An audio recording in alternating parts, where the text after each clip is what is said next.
In Harlem, the darkness has a texture. It feels heavy. It feels like wool soaked in river water.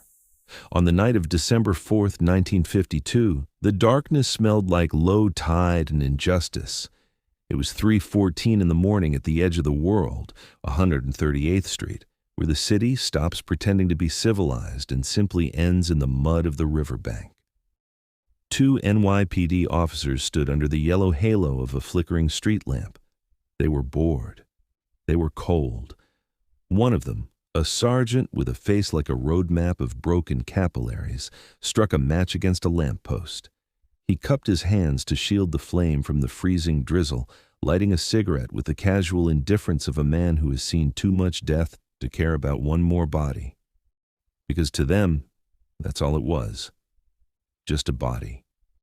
Just a pile of wet clothes and broken bones left to rot in the mud. They looked down at the victim. He was barely 20 years old. He was wearing a blue collegiate sweater with a white letter C on the chest. City College. It was torn at the shoulder, soaked in mud and rain. His name was Aaron Johnson. He was an engineering student. He didn't carry a switchblade. He carried a slide rule. He didn't run numbers. He ran track. He was the promise of a generation that thought the war was over. But that night, Aaron found out that for men like him, the war never ends. Pinned to his chest with a jagged, rusted nail was a piece of cardboard. The rain had blurred the ink, but the message screamed in crude block letters. It didn't demand ransom. It didn't demand territory. It was a declaration of war. It read, "Tell your uncle to stay on his side of the park. Next time, we come uptown." The police officers laughed, a short, sharp, ugly sound that mixed with the wind. They talked about calling the sanitation truck. They flicked a cigarette butt onto the dead boy's chest, treating him like debris. They were ready to file the report as an accidental drowning and go home to their warm beds. But the city had other plans. From the fog, a low rumble began. It was deep and guttural, a vibration that shook the puddles on the ground. It was the sound of a high-performance V8 engine pushing 400 horsepower. Headlights cut through the mist like burning white eyes. A black 1952 Cadillac Series 62 glided out of the darkness. It didn't slow down. It mounted the curb, crushing the chain-link fence, and came to a stop 10 feet from the officers. The engine idled, a menacing, rhythmic thump, thump, thump. The driver's side door opened. There were no bodyguards, no army, just a single figure. Ellsworth Bumpy Johnson stepped out. He was immaculate, even in the freezing sleet, a camel hair coat, a silk tie, but his face was a mask of stone. He walked past the headlights, and his shadow stretched long and terrifying across the wet pavement. The officers stepped forward. They put their hands on their batons. They shouted at him to get back in the car. They shouted about crime scenes and evidence. Bumpy didn't hear them. Bumpy was looking at the sweater. He was looking at the rope burns on the wrists. He was looking at the blood of his blood. He walked straight past the badges and the guns. He knelt in the mud, ruining a $300 suit without a second thought. He reached out a hand that had broken jaws and signed death warrants, and gently brushed the cigarette butt off his nephew's chest. He touched the cold skin of the boy's cheek. The officers froze. They recognized him now. They saw the eyes of a shark that had just smelled blood in the water. The sergeant stammered, trying to explain, trying to call it an accident. Bumpy stood up. He turned to the officers. He didn't pull a gun. He didn't raise a fist. He simply pulled a small black leather notebook from his pocket. He took out a gold fountain pen. He looked at the sergeant's badge number. 412. He wrote it down. He looked at the partner's badge. 689. Wrote it down. He looked them in the eye, and though he didn't shout, the silence he projected was louder than a gunshot. It was a promise that the law had failed and a new law was about to be written. He bent down and scooped Aaron's body into his arms. The boy looked small against Bumpy's broad chest. He carried him to the Cadillac and laid him in the back seat with the tenderness of a father putting a child to sleep. The police watched him go. They had guns. They had the authority. But they let him drive away. Because in the hierarchy of power on 138th Street, the badge is silver, but the reputation is iron. As the Cadillac's taillights faded into the fog, the officers were left standing in the rain, terrified. They didn't know it yet, but the clock had started. Bumpy Johnson wasn't mourning. He was loading. They had 7 days. 7 days to find a new city. 7 days to find a new name. Because the KKK had touched the King's family, and when the sun rose, tomorrow the police wouldn't be hunting criminals. They would be praying for the killing to stop. If someone touched your family, would you call the police? Or would you become the law? Like this video if you choose family over the badge. We are about to open the file on the week Harlem turned into a hunting ground. To understand why the police were terrified of one man in a raincoat, you have to understand the kingdom he built. Harlem in 1952 wasn't just a neighborhood. It was a city within a city. It was a world of sharp contrast, where the wail of a saxophone from the Lenox Lounge mixed with the steam rising from the tenement vents. It was the Harlem of Duke Ellington and Langston Hughes, but it was also the Harlem of poverty, desperation, and the hustle. And sitting at the center of this web, like a spider in a suit of Italian silk, was Ellsworth Bumpy Johnson. They didn't call him the Godfather because he was old. They called him that because he was the final authority. In a world where the banks wouldn't lend to black businesses and the police wouldn't protect black families, Bumpy Johnson was the bank and he was the law. He wasn't your average gangster. He was a paradox. He was a man who could quote Nietzsche and Shakespeare while beating a rival half to death with a pool cue. He carried a switchblade in one pocket and a book of poetry in the other.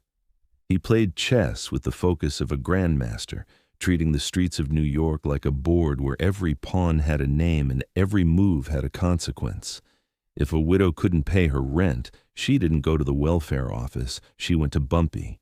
If a young man wanted to go to college but didn't have the tuition, he went to Bumpy. He handed out turkeys on Thanksgiving and paid for funerals when the winter was hard. He bought the loyalty of the neighborhood not just with fear, but with benevolence. He walked down 125th Street with the casual grace of a man walking through his own living room. He didn't need a phalanx of bodyguards surrounding him. The street was his bodyguard. The shoeshine boy, the hot dog vendor, the grandmother watching from the second-floor window, they were all his eyes and ears. To touch Bumpy Johnson was to touch the third rail of the subway. But there was a dark side to this monarchy. Bumpy's power came from the policy racket, the numbers game. It was an illegal lottery that moved millions of dollars in nickels and dimes through the hands of runners, bankers, and controllers. It was a cash cow that the Italian mob families downtown had been drooling over for decades. The Genovese family, led by Lucky Luciano's successors, looked at Harlem and saw a gold mine guarded by one black man. They hated him. They respected him, yes, but they hated him. They hated that he wouldn't bow. They hated that he forced them to negotiate at the table instead of taking what they wanted. And simmering beneath the organized crime tension was the racial tension. The KKK and white supremacy groups weren't just in the Deep South. They had sympathizers in the NYPD and in the neighborhoods just across the river. They saw Bumpy not as a businessman, but as a threat to the natural order. An uppity man who needed to be reminded of his place. For years, there was a fragile peace. The Italians stayed downtown. The racists stayed in their holes. And Bumpy ruled uptown.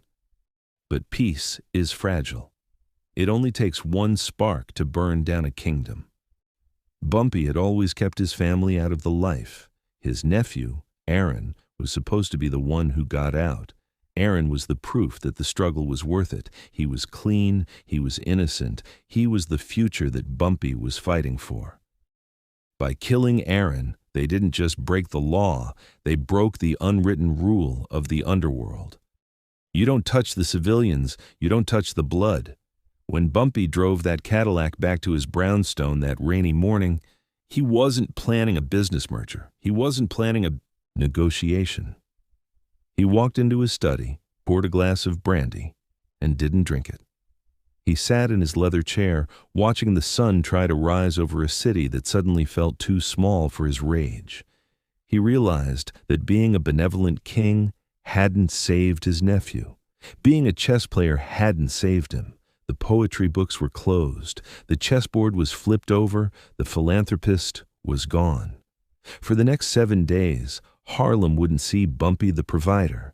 They would see Bumpy the problem. The sun didn't rise over Harlem the next morning. The sky simply shifted from black to a bruised iron gray. The rain had stopped, but the streets were still slick, reflecting the neon signs that flickered off one by one as the city woke up. But Bumpy Johnson hadn't slept. He was in the basement of a nondescript brownstone on 116th Street. This wasn't a social club. It wasn't a gambling den. It was a war room. The windows were painted black. The air was thick with the smell of stale coffee, cigarette smoke, and the sharp chemical tang of gun oil. Around a scarred oak table sat 4 men. These weren't the street corner hustlers or the flashy pimps who preened for the cameras. These were the foundation, the men who moved in silence. To Bumpy's right sat Nat. They called him the Undertaker, not because of his profession, but because of his demeanor. He was a man who spoke so rarely that when he did, people leaned in as if he were reading a will. He was wiping down a Thompson submachine gun with a rag dipped in kerosene, treating the deadly mechanism with the gentle care of a mother bathing an infant. To his left was Big Tiny, a man the size of a vending machine who handled the unions in the docks. He was counting stacks of cash, clean bills, non-consecutive serial numbers. War is expensive. You have to pay for silence. You have to pay for alibis. Bumpy stood at the head of the table. On the wood in front of him lay the black notebook.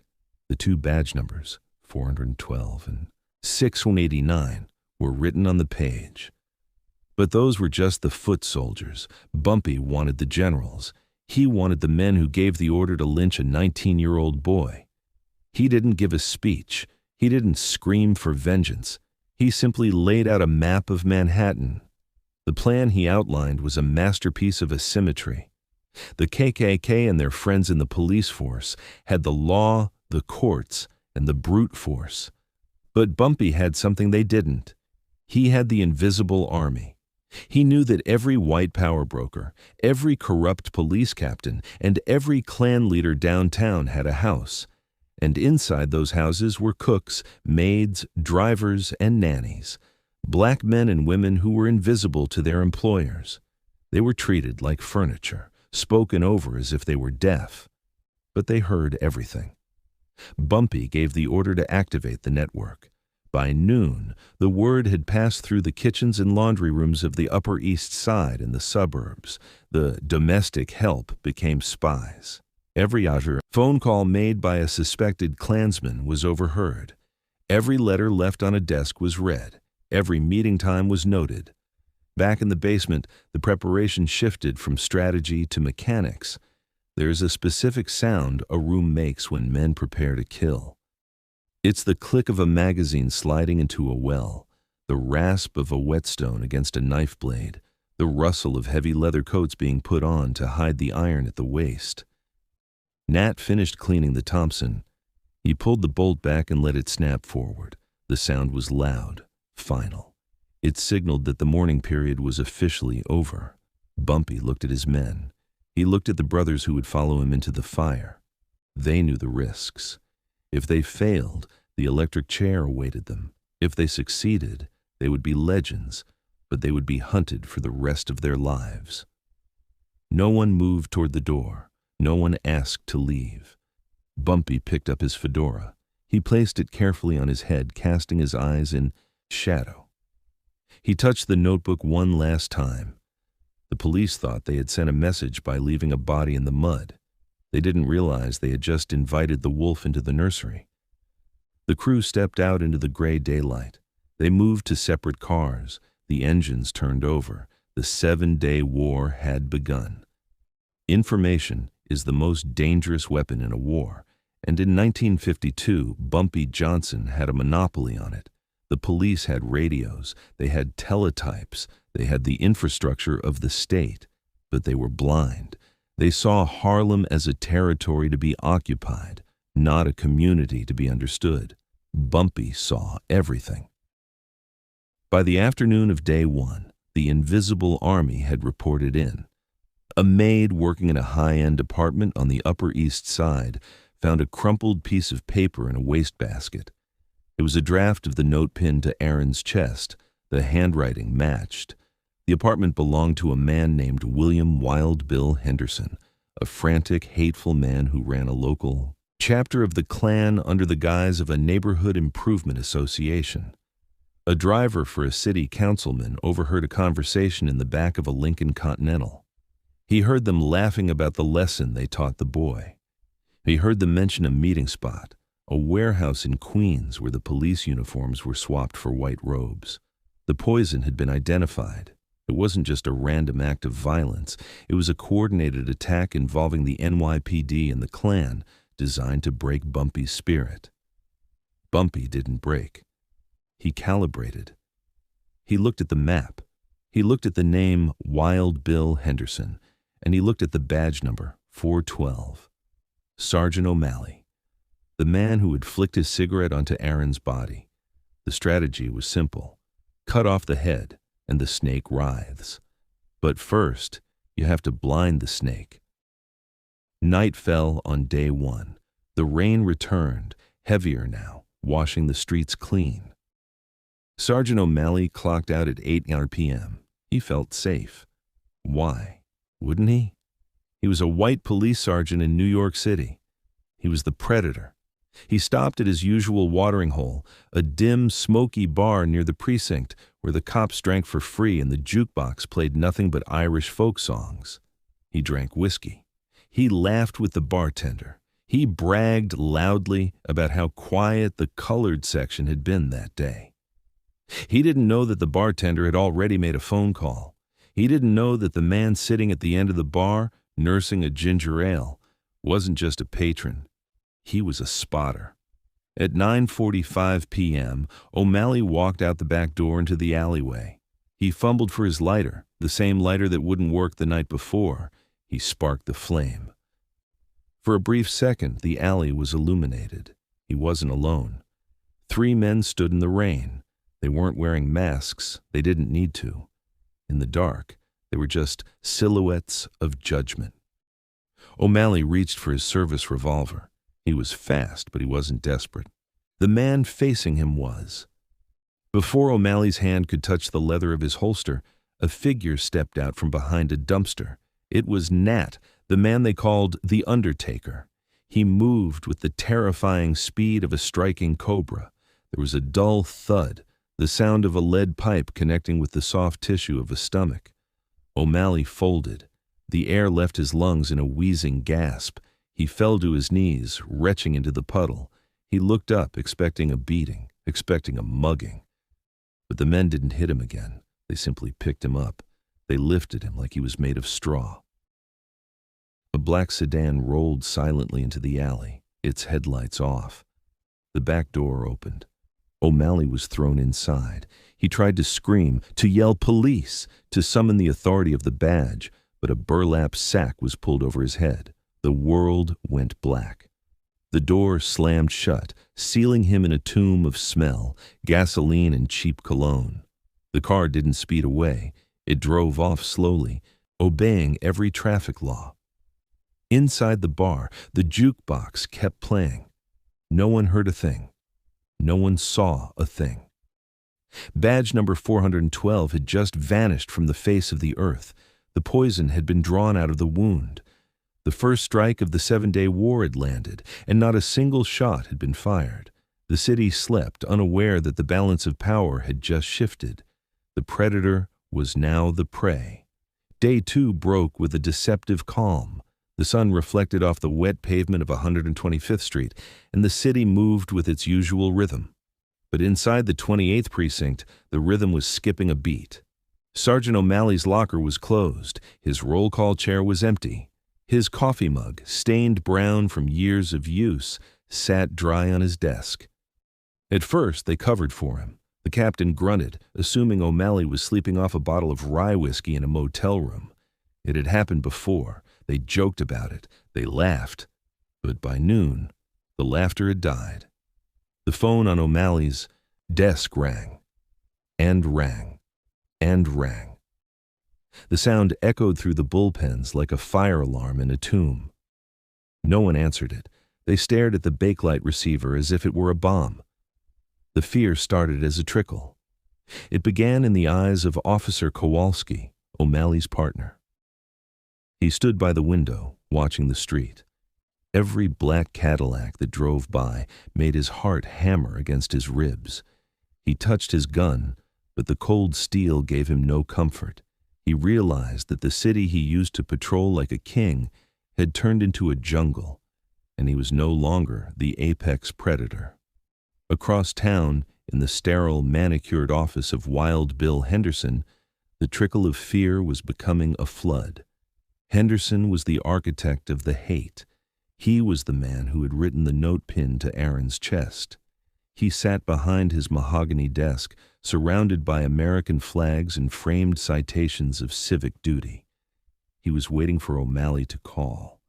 He was waiting for the report that Bumpy Johnson had been broken. Instead, he got a package. It arrived with the afternoon mail, mixed in with utility bills and fan mail. A small brown paper parcel wrapped in twine. No return address, just his name, typed in elegant, precise script. Henderson cut the twine. His hands were steady.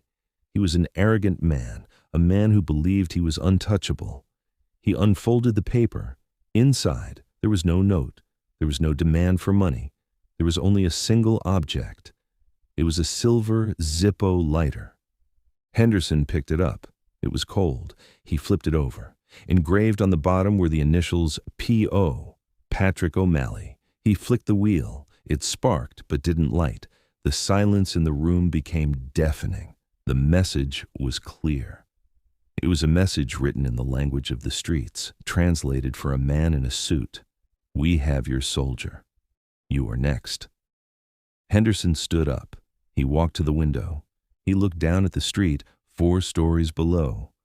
For the first time in his life, he didn't see the city he owned. He saw the people walking on the sidewalk, the maids, the delivery men, the porters, and he realized that he didn't know their names. He didn't know their faces, but they knew him. He felt eyes on the back of his neck.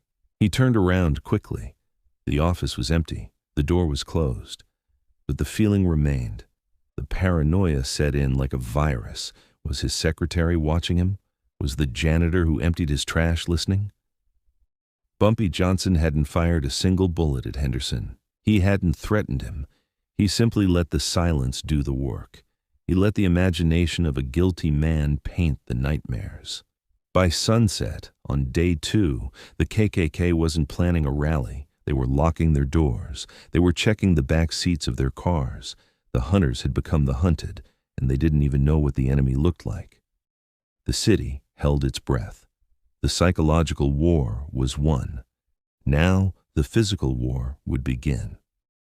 The basement of the Blue Velvet Club on 125th Street didn't exist on any city blueprints. It was a remnant of prohibition, a concrete box buried beneath the earth, soundproofed by 3 feet of brick and 50 years of secrets. It was here that Sergeant O'Malley learned the true definition of silence. He was tied to a wooden chair in the center of the room. A single naked bulb hung from the ceiling, swaying slightly, casting a pendulum of light and shadow across his face. He had been stripped of his badge, his gun, and his dignity. He was no longer a sergeant. He was just a man in a wet undershirt, shivering in the damp cold. Bumpy Johnson sat in the corner, just outside the circle of light. All O'Malley could see were the polished tips of Bumpy's shoes and the smoke drifting up from a cigar. Bumpy didn't yell. He didn't scream. He didn't even raise his voice. He simply asked for names. The interrogation wasn't a physical beating. It was a surgical dismantling of a man's soul. Bumpy knew that men like O'Malley were bullies, and bullies are built on a foundation of cowardice. Bumpy didn't need pliers or blowtorches. He just needed time and the truth. He told O'Malley exactly what was happening to Wild Bill Henderson. He described the paranoia eating the Klan leader alive. He explained that the police department had already erased O'Malley from the duty roster. He was a ghost, abandoned by his brothers in blue, abandoned by his white supremacist friends. The realization broke O'Malley. It wasn't the pain. It was the loneliness, the crushing weight of knowing that he was dying for a cause that didn't care about him. He began to talk.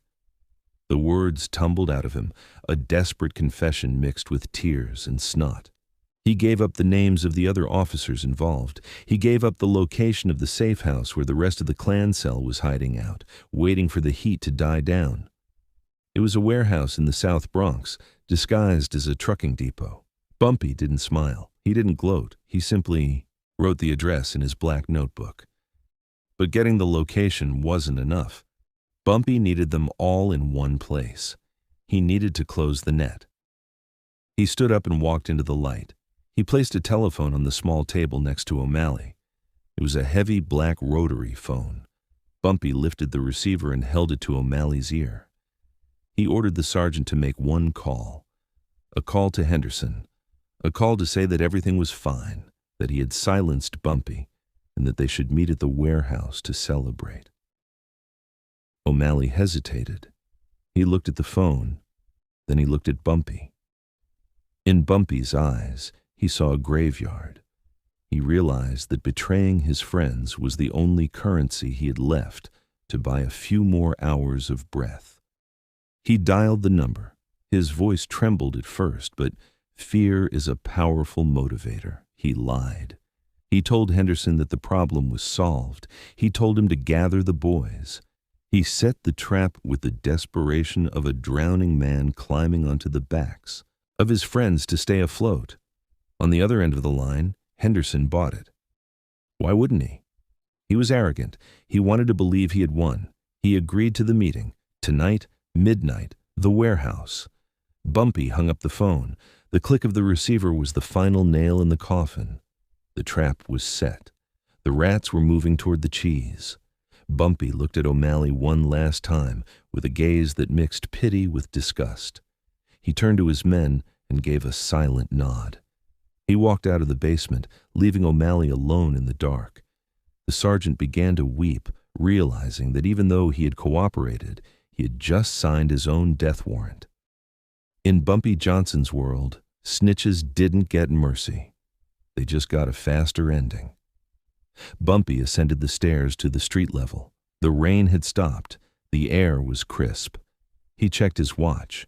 4 hours until midnight. 4 hours until the 7-day war ended in fire.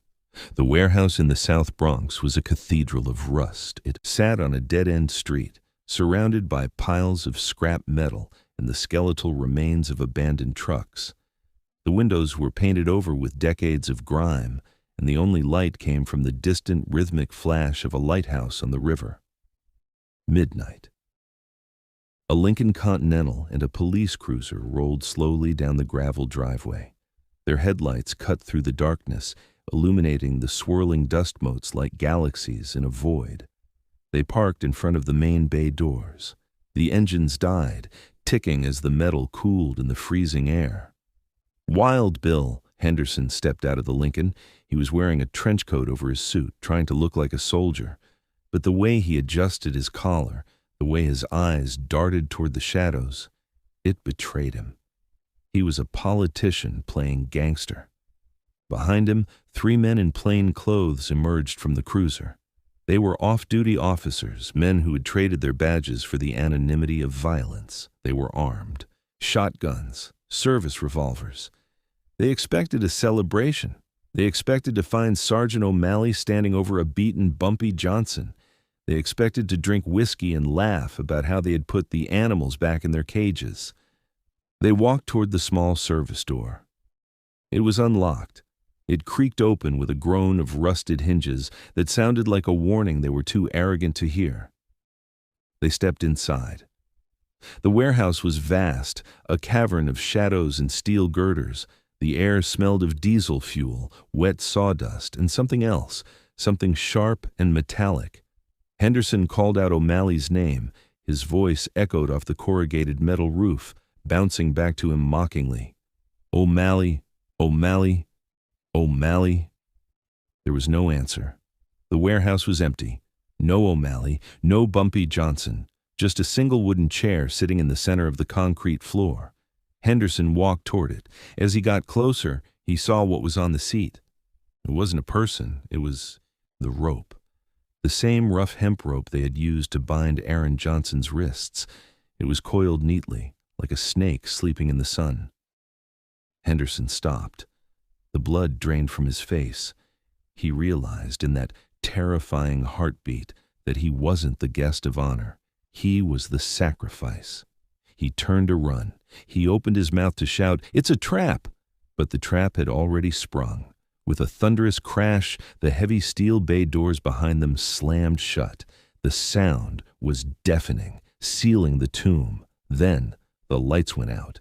Total, absolute darkness, the kind of darkness that you can taste.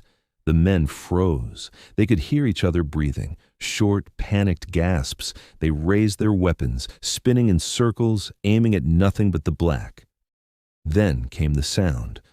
Not a gunshot, not a scream, but the soft, wet sound of a blade entering flesh. One of the off-duty officers gasped, a wet, bubbling sound, and then his body hit the concrete with a heavy thud. Henderson screamed for them to fire. The darkness erupted with muzzle flashes. The roar of the shotguns was deafening, lighting up the warehouse in strobe light bursts of terror. In those brief flashes, they saw them. Bumpy's men were moving like ghosts. They weren't hiding. They were everywhere. Nat, the undertaker, was a shadow moving between the pillars, silent, efficient, lethal. He wasn't shooting back. He was dismantling them. Another officer fell, then another. The gunfire became sporadic, desperate. They were shooting at phantoms. Henderson was the last one standing. He was spinning in the dark, clicking an empty revolver at the shadows. He was weeping now. The arrogance was gone, replaced by the primal fear of a prey animal that knows the wolf is close. Then, a single spotlight clicked on. It blinded him. He threw his hands up to shield his eyes. When his vision adjusted, he saw him. Bumpy Johnson stood 10 feet away. He wasn't holding a gun. He was holding a straight razor. The blade caught the light, gleaming with a terrifying purity. He was calm. He looked like a man about to perform a surgery. Henderson fell to his knees. He begged. He offered money. He offered political favors. He offered names. He offered everything he had ever owned or would ever own. Bumpy didn't speak. He stepped forward. The sound of his expensive leather shoes on the concrete was steady, rhythmic, click-clack, click-clack. He reached down and grabbed Henderson by the lapels of his expensive coat. He lifted him up. He looked him in the eye, and for a second, Henderson saw the depth of the hatred that had brought them here. It wasn't just about Aaron. It was about centuries of pain compressed into one moment. Bumpy didn't kill him quickly. That would have been too easy. The narration of what happened next doesn't need to be graphic to be horrifying. It is enough to say that the warehouse filled with sounds that no human should ever have to make. It was the sound of a debt being collected. A debt of blood that had accrued interest for 7 days. When Bumpy walked out of the warehouse 20 minutes later, his hands were clean. He had wiped them on Henderson's coat. He stepped into the cool night air. The rain had started again. He took a deep breath, filling his lungs with the ozone and the mist. Behind him, the warehouse was silent. The 7-day war was over. The enemy wasn't just defeated. They were erased. Bumpy got into his Cadillac. He didn't look back. He just drove north, back toward Harlem, back toward the city that was now, finally, quiet. The sun rose on day 8, but it didn't bring warmth. It brought a cold, blinding clarity. At 6 a.m., a sanitation truck driver found the warehouse doors open. He didn't call the police immediately. He vomited first. When the detectives finally arrived, they didn't string up yellow tape. They didn't call the press. The captain of the precinct walked into the warehouse, took one look at the carnage, and walked back out. He was pale, shaking. He ordered his men to seal the scene. There would be no investigation. There would be no manhunt. Why?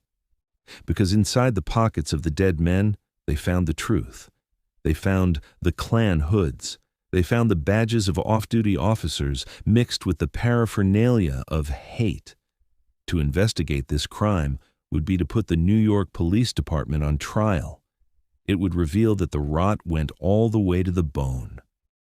So the city did exactly what the title of this story promised. It went silent. The official report stated that Wild Bill Henderson and his associates died in a gangland dispute involving rival factions. The names of the police officers were quietly scrubbed from the roster, their pensions paid out to widows who were told their husbands died in the line of duty, heroes of a war they never fought. But in Harlem, the truth didn't need a police report. The truth traveled on the wind. The numbers runners whispered it. The church deacons whispered it. The jazz. Musicians played it in their sorrowful ballads. The king has spoken. The debt is paid. 2 days later, Aaron Johnson was laid to rest. It was the largest funeral Harlem had seen in a decade. The streets were lined with thousands of people, not just out of respect, but out of awe. They stood in silence as the hearse rolled by, a sea of black coats and bowed heads. Bumpy walked behind the casket. He wore a black suit, black tie, and sunglasses that hid his eyes from the world. He didn't weep. He didn't shake. He walked with the heavy rhythmic gait of a man carrying the weight of a mountain on his shoulders. At the gravesite, the air smelled of wet earth and lilies, that sickly sweet scent of death that sticks to the back of your throat. The preacher spoke about God's judgment. He spoke about peace.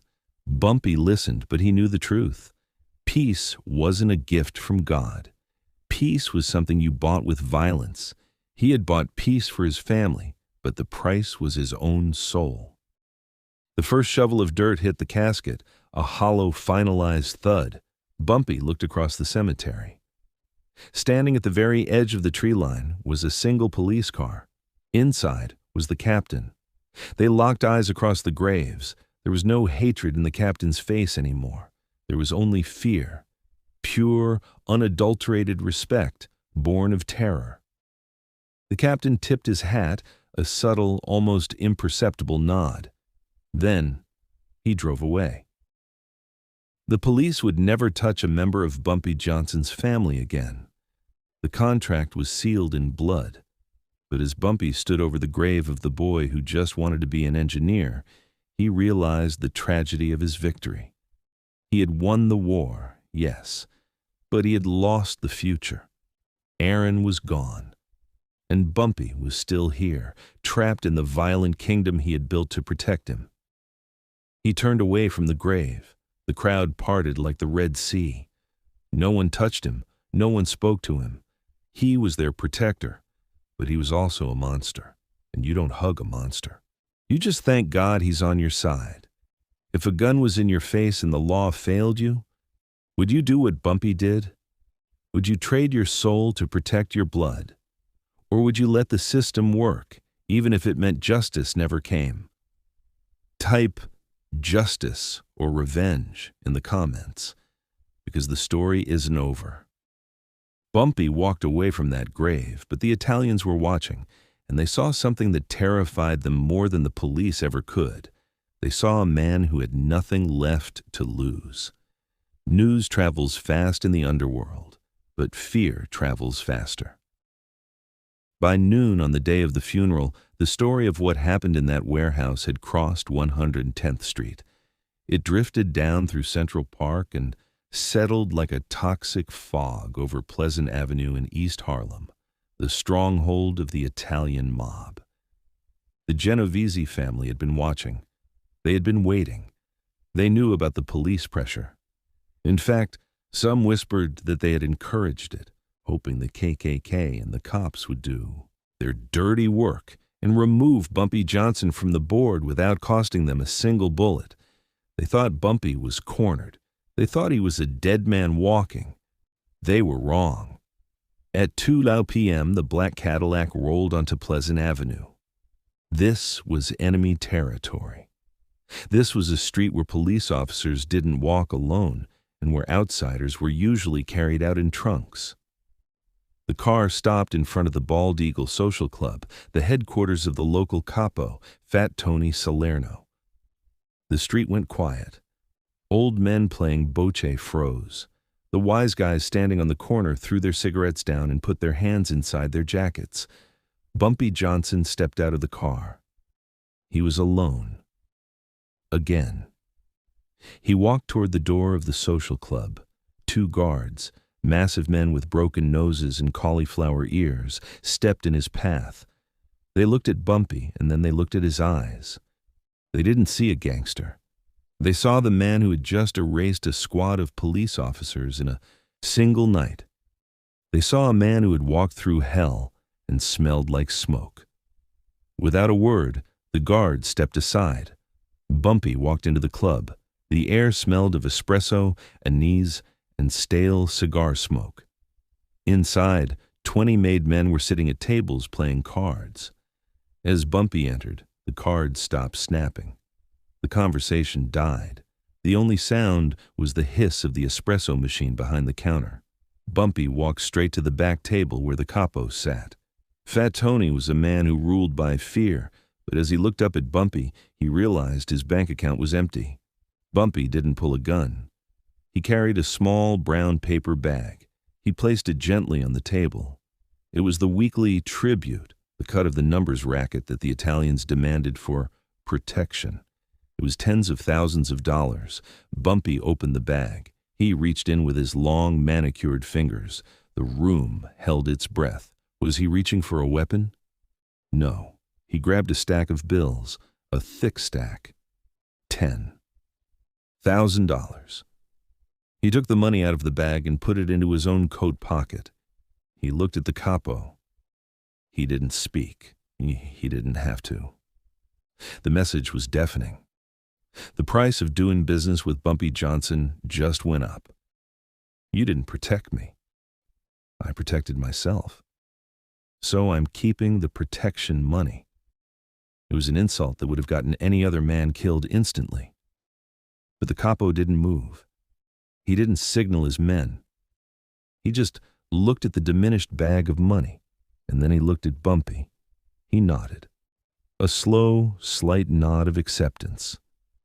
Bumpy turned his back on them, the ultimate display of dominance.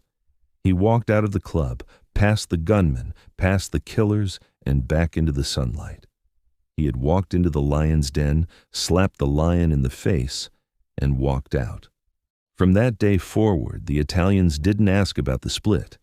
They took what Bumpy gave them, and they said, "Thank you." They realized that you can bribe a politician, you can intimidate a witness, but you cannot fight a force of nature. Bumpy Johnson was no longer just the Godfather of Harlem. He was the only king in New York who didn't need a crown. The 7-Day War of 1952 never made it into the history books. You won't find it in the NYPD archives. You won't find it in the New York Times microfiche. It exists only in the whisper stream of Harlem, a ghost story passed down from grandfather to grandson in the barbershops and back rooms of Lenox Avenue. But just because it wasn't written down doesn't mean it didn't change the world. After that week, the atmosphere in Harlem shifted.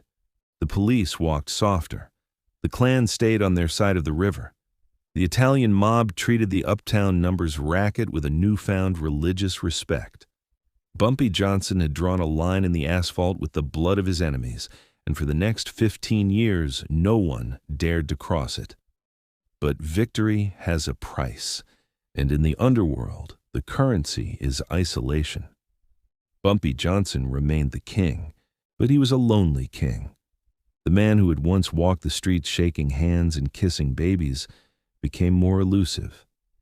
He spent more time in the shadows, playing chess against himself. He realized that power isn't about how much money you have. It isn't about how many soldiers you command. Power is the ability to make the world silent. He had achieved that. But in the silence, he could hear the ghosts. He could hear the laughter of a nephew who would never grow old. People often ask if Bumpy Johnson was a hero or a villain. If you ask the widow whose rent he paid, he was a saint. If you ask the hungry families he fed every Thanksgiving, he was a savior. But if you ask the men who died in that warehouse in the South Bronx, he was the devil himself. The truth is, he was both. He was a product of a broken system. When the law refused to protect his people, he became the law. When the courts refused to give justice, he manufactured it with a straight razor and a blueprint. He taught the world a brutal lesson. You can push a man, you can oppress a community, you can steal their labor, but you never, ever touch their blood. As the years passed, the legend of Bumpy Johnson grew until it swallowed the man whole. He became a myth, the black godfather who stood tall when everyone else was on their knees. But tonight, as we look back at the rain-slicked streets of 1952, we remember the cost. We remember that every legend is built on a tragedy. We remember that for 7 days, the city went silent, and in that silence, a boy was mourned, and a monster was born. So I leave you with this question. It's a question that keeps me up at night. Is it better to be a good man who follows the rules and dies a victim? Or is it better to be a bad man who breaks the rules and lives as a king? Bumpy Johnson made his choice. What would yours be? This has been The File on the 7-Day War. If this story kept you on the edge of your seat, do me a favor, hit that subscribe button. Turn on the notification bell. We are digging through the archives of the underworld, and there are 1,000 more stories buried in the dark. And tell me in the comments, where are you watching from? From the concrete jungles of New York to the quiet towns of the Midwest. I want to know where the family is. I'm your host. This is Untold Mafia Stories. And remember, the loudest sound in the world isn't a gunshot. It's the silence after the debt is paid. Have a nice day.